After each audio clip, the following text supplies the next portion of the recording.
Hello, it's me again, talking about FPGAs. I would like to represent this time about our open source FPGA framework that we developed in the past years, and we want to provide this framework to community and along with many useful IPs. And I'm just going to talk briefly about this. But before I tell you what the framework is and how it works, I would like to maybe remind the audience why we are doing this. We have three goals to do this. First, we truly want to reduce the time and complexity of developing an FPGA firmware. We also want to increase the collaboration because we're in a scientific community, and I think the best way to do science is through the collaborative efforts. And maybe more importantly, we truly want to reduce the reinventing wheels cycle. We see this a lot. Therefore, we also need to save taxpayers' money. And we are a firm believer in our team that the public money, public code approach. But how do we want to then achieve these goals? Well, we can only achieve it if we make it open source, obviously. It needs to be flexible, and it also needs to be extendable, such that if somebody sees that it's not fit, that person should be able to extend the framework to his or her needs. And it needs to be also beginner friendly. It shouldn't, like when people jump into this development world, they shouldn't be intimidated by this framework. They should see it as a helper. Here's our repository. Visit today. We have a documentation page as well. It's been up for several years now. I mean, I've been talking about this framework for, I think, now 2-3 years already. And it's in a mature state. It's no longer something new. We have some cool developments that happened in the last months. I would like to show you this, but yeah, please check it out. So let's talk about what do we give to community, and maybe it might catch your interest. First of all, PowerBridge said something very important. They emphasize the importance of starter kits. And I think they have a very good point. We have to ease the, let's say, introduction of a developer to this MicroTCA world. If we achieve this, then we would probably attract more developers. I personally take this as a challenge. I truly want to lower the barrier of an FPGA developer to quickly come up with something and deploy on the field. And the best way to do this is to give them starter projects, such that the complexities of handling an AMC, such as PCI Express, DDRs, point-to-point links, clocks, we want to give you a head start on these topics, such that you don't deal with boring things in FPGA development. You quickly focus on the application part, because that's what matters at the end. No one cares how you do PCI Express, but people care about the data that you transfer over PCI Express. That is more important for science. We promised, or I promised personally last year, that anytime DESY or MSK Group makes a AMC board, I promise that I will provide a free and open source starter project for that AMC, and I think we're keeping up with this promise. Here are some examples. We even make example designs that are not even designed by DESY. So Struck boards, for example, the KU example design was one of the first one. And of course, FMC2Zoop, another flagship product, we have an example design. The entire motion control project for Petra 4 is open source. So you can also check that out. We're using motion controller board for this. The whole BSV and the application side even is open source, so check it out.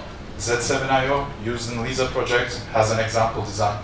And we extended it further. We even started doing, let's say, example designs that are not even MicroTCA. So RFSoC 4x2, for example. So we're developing an RFSoC board.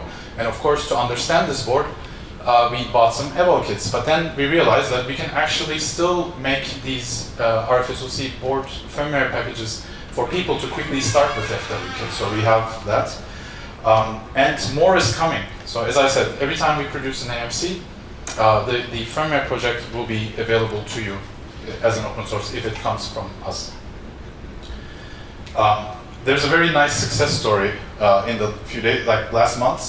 Struck actually pushed a few months ago their example design to our repository. So we started to now see that the companies now started to use FWK, and they are providing these starter projects to their customers, which was my dream, and this has started to happen. So I would like to thank Christian Ter, if you're in the audience, thank you. I mean, I just took a screenshot this morning. Just 5 days ago, he pushed a fix. I mean, this is a very healthy thing to see.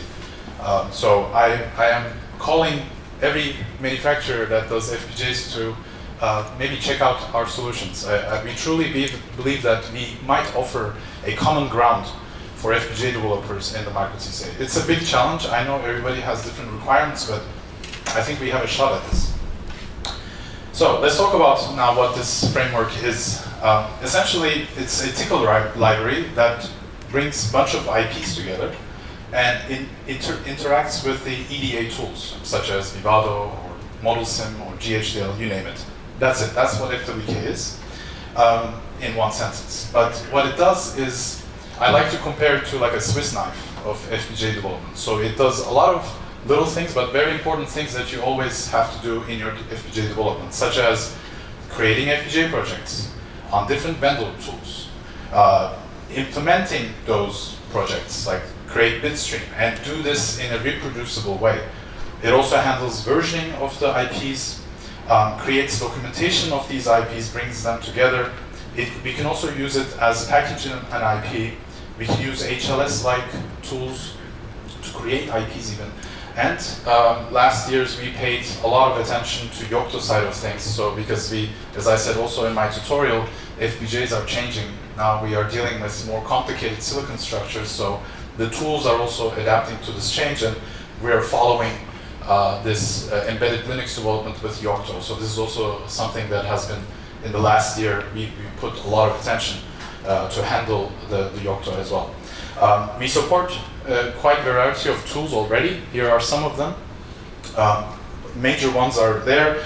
Intel was to do last year. I said we are looking into this, but unfortunately we didn't have time. But this is also in our list, and it's easy for us to extend to the different tools because we have proper abstractions. So if there's some exotic tool that you want a support for, we can definitely bring it. Now, in the biggest picture, FWK, as I said, brings IPs together in a same environment. And how we do this is using Tickle. And what FWK does is that it doesn't distinguish on what kind of IP it is, as long as this IP has essentially a passport that explains how this IP is to the FWK. And FWK then essentially takes all the IPs and then spits out some artifacts. These artifacts could be FPGA projects, like Vivado projects. It could be documentation, register map files, so address space construction for us is very important. And as I said, using Yocto, we could generate embedded Linux images and even bare metal applications that you can run on your cores of the FPGA. And writing this Tickle module, like Tickle part, is very simple actually. All you have to tell the FWK is what kind of files this IP needs, how the address space looks like for this particular IP, and all the other quirks and features that this IP needs to tell to FWK. So you just write this introduction, and then FWK essentially allows this IP to be integrated into this FWK world. Now, we have an abstraction layer in our framework, or let's say in our projects, that separates the board-related FPGA logic from the application side of the logic. We call board stuff like PCI Express, DDRs, clocks, stuff that doesn't necessarily relate it directly to the application. So we do this for you. So majority of our work is actually happens at the BSP layer, because this is the pain that we are trying to hide this from you, right? This is the part that we want to do it for you, and then you focus on yourself, only on the application, abstracted from the complexities of the AMC, such that you could then deliver faster images to the scientist. We also did, along with FWK, we solved other problems that we see. For example, we developed something called DESY-RDL. I don't have time to go through all of this. However, the main idea is to rapidly generate registers. So we essentially realized that generating register logic with, I don't know, AXI interfaces and whatnot is very manual intensive work. And we realized that we can use meta programming to solve this. So a program that generates a program. And this is DESY-RDL. We use system RDL to define our registers, and then DESY-RDL comes and takes these system RDL files and generates a synthesizable HDL code for you to put this in your IP. We find this a very acceleration to rapidly prototype things. And it also handles us to compile the global address map, because everything describes in a one common language, and then we can compile everything under the same tree. Yeah, Yocto, as I said, Yocto is growing more and more. The importance of using the ARM is more important than ever. So we make sure that FWK can handle this. So FWK essentially takes the XSA file that Vivado spits out, and essentially like takes a bunch of Yocto layers and recipes and produces an embedded Linux image. And yeah, so we increased the supported boards in the last year. So we have now more boards that we can introduce in the Yocto environment. Now, last slide, I have only 30 seconds left. I would like to also give a future outlook on what we think FWK should do. So first of all, the honeymoon phase is over with FWK, and what do I mean by this? Turns out, hiding complexity is a complex task. Abstraction means complexity under the hood. We realized that this maintenance of FWK, we underestimated this work. It's a serious work to make sure that this framework works under pressure. And of course, not only we have to maintain FWK, but we also have to deliver IPs for the accelerators, right? And this is challenging. And but one thing that we are very happy is that FWK is in a very successful place. However, we realize that it grew too much, too fast. What we need to do is essentially consolidate our work and prepare it and overhaul some parts of it to make it more future-proof. We have some ideas. Nothing is settled. We're just thinking, maybe if you have ideas, please come to us. But we have some ideas about, for example, overhauling the main part. We are using now Tickle. We choose Tickle because it's more closer to the EDA tools, of course. However, we later realized that a lot of the things we do is not always just interacting with the EDA, and maybe Python is maybe better to lower the, let's say, complexities of Tickle and make it more accessible for people. And we also realized that there are other products out there, not products, but open source tools like FuseSock plus Edelweiss that does some things better than us, actually. And we want to evaluate those tools and see how we could link them to the FWK to make it more robust. And of course, you know, as always, making better documentations, better tutorial for community is also in our horizon, and we're working hard for this. So please check out our repository, and we would love to collaborate with you. And thank you for listening.